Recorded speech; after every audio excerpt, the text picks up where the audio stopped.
In a world of roaring crowds and golden trophies, the greatest throne was never a seat of power, but a simple gaming chair in a quiet room. This is where legends are forged, day by day, in the silent crucible of discipline. This is the story of the uncrowned king, a boy who became a myth, not by seeking a crown, but by mastering himself. His name was Leo Vance, but the world would come to know him by another name, Apex. Our story begins, not in a stadium ablaze with lights, but in a small, unassuming home.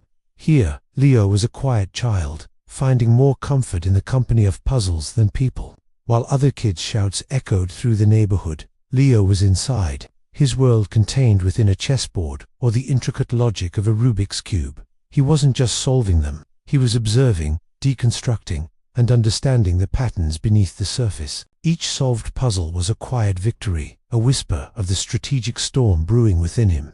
These humble beginnings, this love for order and logic, became the bedrock upon which an empire would one day be built. He didn't know it then, but he was training his mind not just to see the game, but to see through it.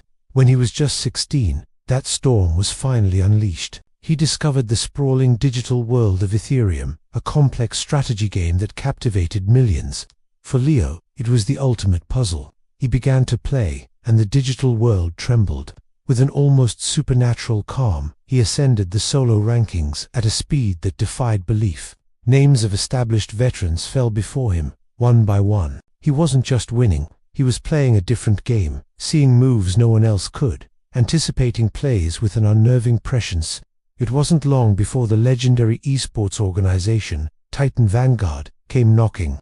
They saw what others were just beginning to understand. This quiet boy was a prodigy. His professional debut was a tremor, but one match turned it into an earthquake. It was the grand finals. Titan Vanguard against their fiercest rivals. The fate of the championship came down to a final, breathtaking duel. Leo, on his signature character, the ethereal Shadowmancer, faced off against the veteran star, Kane, who was playing the very same character. A perfect mirror match, a pure test of skill. The world watched, breathless. In a flurry of keystrokes that seemed too fast for the human eye, Leo outmaneuvered Kane with a display of mechanical genius and strategic brilliance that was simply unheard of. It was more than a victory. It was a coronation without a crown. In that single moment, the era of Apex had begun. But success, as he soon learned, is a heavy burden. The cheers of the crowd fade, but the weight of expectation remains. Suddenly, Apex was the benchmark, the one everyone wanted to beat. With every victory came greater pressure. With every loss, a torrent of criticism. He was no longer just Leo, the boy who loved puzzles. He was Apex, the god of the game, and gods are not allowed to show weakness. He felt the loneliness of the summit, the isolation that comes from being the best. Self-doubt, a quiet poison, began to seep into the cracks of his confidence. Was he truly that good, or was it just luck? Could he maintain this impossible standard? While others in his position might have embraced the fame, the luxury, the parties, Leo turned inward. He rejected the flashy lifestyle that was offered to him. His life became a simple monastic routine: wake, eat, train, review, sleep. His apartment was modest, his possessions few. He found no joy in material wealth or the adoration of fans. His reward was the game itself, the purity of competition, the endless pursuit of perfection. He would spend 12, 14, 16 hours a day practicing.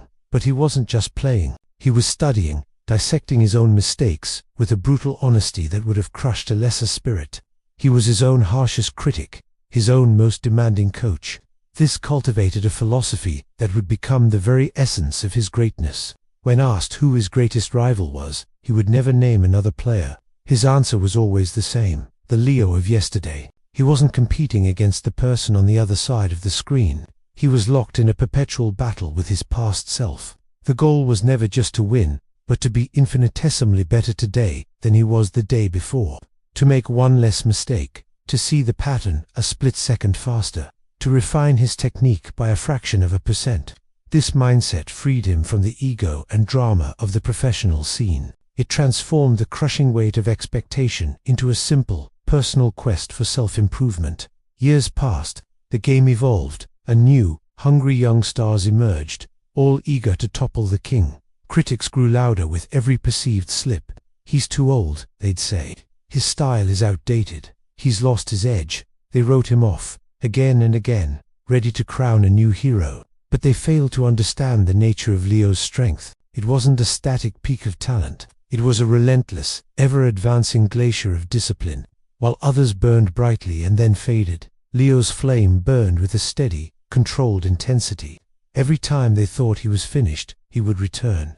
He would retreat into his silent work, deconstruct the new strategies, and adapt his own style. He would absorb the strengths of his rivals and weave them into his own game, all while refining his timeless fundamentals. And then, he would re-emerge on the world stage, not as a relic of the past, but as a new, more evolved version of himself. And he would win. He would stand on the stage, hoist another trophy into the air, and in his eyes, you wouldn't see arrogance or revenge, only the quiet satisfaction of a craftsman who had perfected his work for one more day. He proved that resilience wasn't about bouncing back to where you were.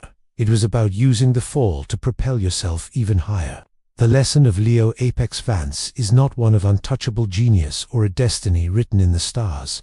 It is a far more powerful, more accessible truth. It is the story of what happens when passion is fused with unwavering discipline. It teaches us that greatness is not found in the thunderous applause of a single moment, but in the quiet echo of 1,000 consistent, focused, and honest efforts. It is a testament to the idea that the most profound victories are not won against others, but against the limitations we place on ourselves.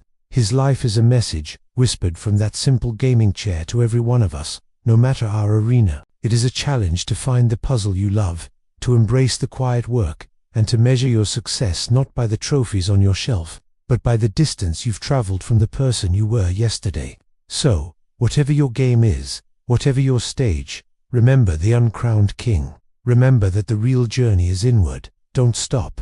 Don't look for applause. Just be better than you were yesterday. Thanks for watching.